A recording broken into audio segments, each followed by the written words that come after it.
Hi mga mahal, ang ating topic ngayon ay pag-uusapan natin ang tinatanong ni Richard at tinatanong ni Ariel. Ang tinatanong ni Ariel ay, nasubukan ko na daw ba na sabay yung sabihin natin daliri at habang nilalapa. At ang tinatanong naman ni Richard ay, rapsa daw ba kapag halimbawang sagad.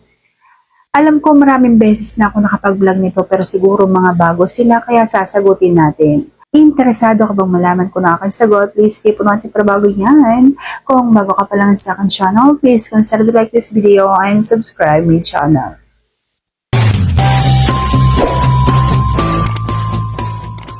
Ang sagot ko sa tinatanong ni Ariel ay oo. Wala naman siguro akong hindi pa nasubukan bukod sa yung may bola yung sa kapareha, hindi ko pa yun naranasan. Yung mga sinasabing mga buhok na ganyan o pilik mata, hindi ko pa rin yung naranasan. Yun pa lang yung mga hindi ko pa naranasan. Pero yung mga ganitong tanong, naranasan ko na po yan at maraming beses na. At sa tinatanong naman ni Richard na rapsa daw ba? Oo, rapsa akong sagad. Pero dapat may pagkayod din.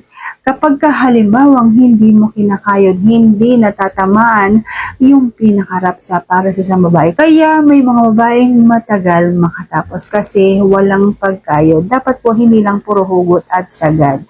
Dapat po may kayod din para nadadaanan yung pinakanakiliti doon sa kinilbudot. At yan lamang po ang aking vlog for today. So nagustuhan mo ang aking vlog na ito, kung nagustuhan mo, please consider to like this video and subscribe my channel. Thank you for watching. See you on my next vlog.